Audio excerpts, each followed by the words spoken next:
Bismillahir Rahmanir Rahim.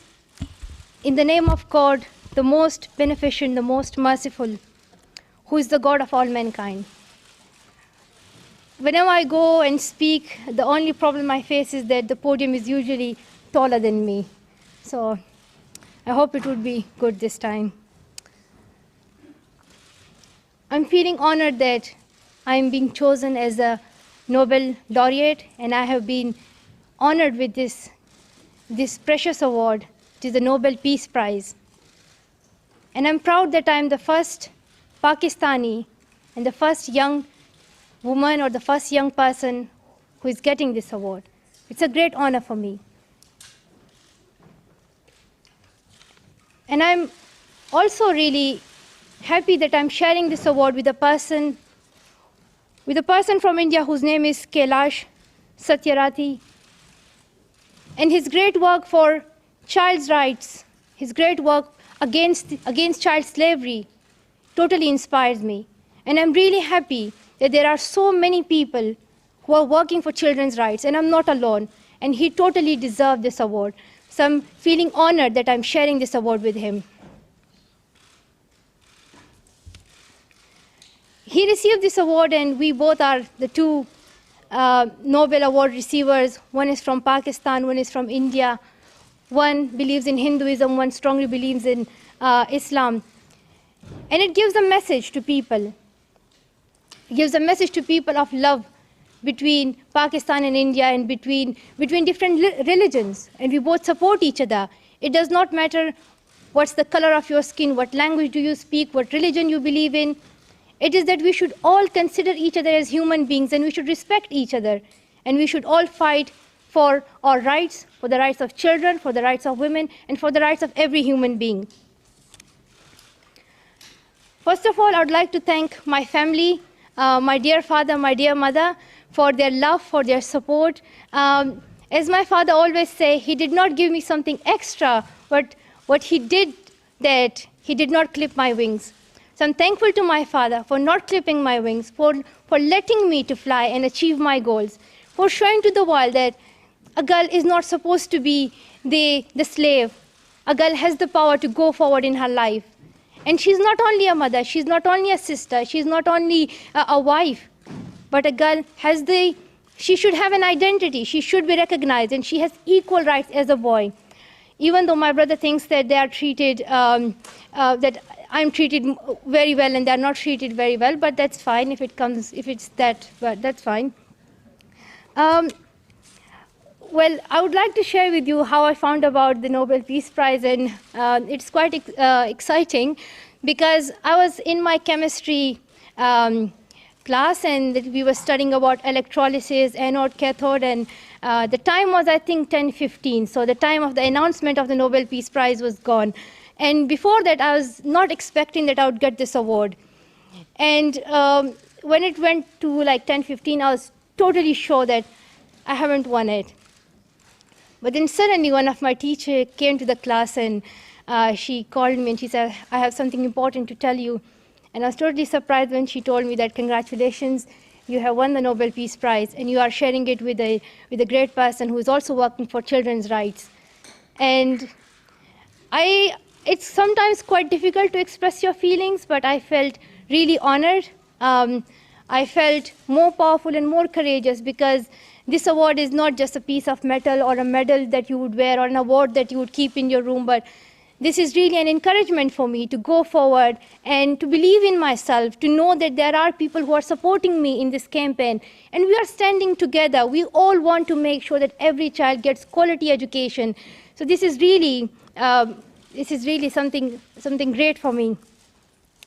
However, when I found that I have won the Nobel Peace Prize, I decided that I would not leave my school. Rather, I would finish my school time. I went to the physics lesson, I learned, I went to the English lessons, and it was totally like I considered it as a normal day. And I was really happy by the response of my teachers and my fellow students. They were all saying that we are proud of you, and I'm really thankful to my school, to my teachers, to my school fellows for their love, for their support, and they really encourage me and they're supporting me. So I'm really happy, even though It's not going to help me in my tests and exams because it totally depends on my hard work, but still, I'm really happy that they are supporting me. I have received this award, but this is not the end. This is not the end. This is not the end of this campaign which I have started. I think this is really the beginning. And I want to see every child going to school. There are still 57 million children who have not received education, who are still out of the primary schools. And I want to see every child going to school and getting education. Because I have myself suffered through the same situation when I was in Swat Valley. And you all may know that in Swat there was Talibanization, and because of that, no girl was allowed to go to school. At that time, I stood up for my rights and I said that I will speak up. I did not wait for someone else. I did not wait for someone else. I had really two options. One was not to speak and wait to be killed. And the second was to speak up and then be killed. And I chose the second one because at that time there was terrorism. Women were not allowed to go outside of their houses. Girls' education was totally banned. People were killed. At that time, I needed to raise my voice because I wanted to go back to school. I was also one of those girls who could not get education. I wanted to learn. I wanted to learn and be who I can be in my future. And I also had dreams. I also had dreams like a normal child has. I wanted to become a doctor at that time. Now I want to become a politician, a good politician. And when I heard that I cannot go to school, I just for a second thought that I would never able to become a doctor, or I would never able to be who I want to be in future. And my life would be just getting married at the age of 13 or 14, not going to school, not becoming who I really can be. So I decided that I will speak up. So through my story, I want to tell other children all around the world that they should stand up for their rights. They should not wait for someone else. And their voices are more powerful. Their voices, it would seem that they are weak, but at the time when no one speaks, your voice gets so louder that everyone has to listen to it. Everyone has to hear it. So it's my message to children all around the world that they should stand up for their rights.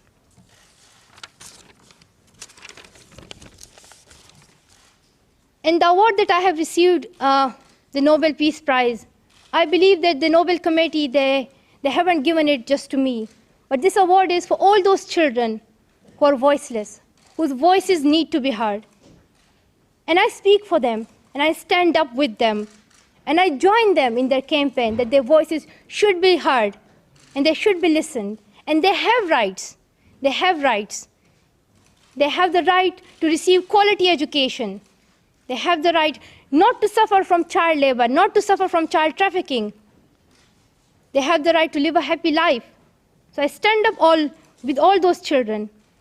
And this award is especially for them. It gives them courage. At the end, I would like to share with you that I had a phone call with Honorable Kailash. I cannot pronounce his surname accurately, so please, I just ask for forgiveness for that. I'll just call him Kailash, if he wouldn't mind. So I had a phone call with him right now, and we both talked that how important it is that every child goes to school and every child gets quality education, and how many issues are there that the children are suffering but are not yet highlighted. So we both decided that we will work together for this cause, that every child gets quality education and do not suffer from these issues. Other than that, we also decided that as he is from India and I'm from Pakistan, we will try to build strong relationships between India and Pakistan.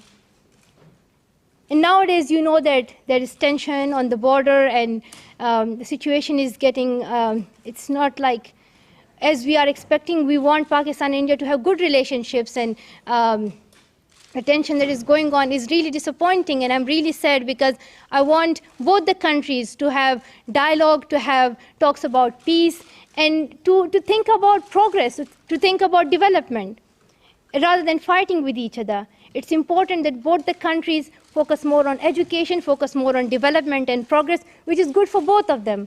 So we both decided that I requested him that would it be possible that he request his Honorable Prime Minister Narendra Modi to join us when we receive the Nobel Peace Prize in December. And I promised him that I would also request the Honorable Prime Minister of Pakistan, Nawaz Sharif, to join us when I get and he gets the Nobel Peace Prize. So, and I myself request the Honorable Prime Minister Narendra Modi and Honorable Prime Minister Nawaz Sharif that they both join us when we receive the Nobel Peace Prize. I really believe in peace. I really believe in tolerance and patience. And it is very important for the progress of both the countries that they have peace and they have good relationships. This is how they are going to achieve success, and this is how they are going to progress. So it is my humble request, and I hope it would be heard, it would be listened. At the end, I want to say that I'm really happy for your support. I used to say that I think I do not deserve the Nobel Peace Prize. I still believe that. But I believe that it is not only an award for what I've done, but it is also an encouragement for giving me hope, for giving me the courage to go and continue this campaign, to believe in myself and to know that I'm not alone. There are hundreds and thousands and millions who are supporting me. So once again, thank you so much to all of you. Thank you.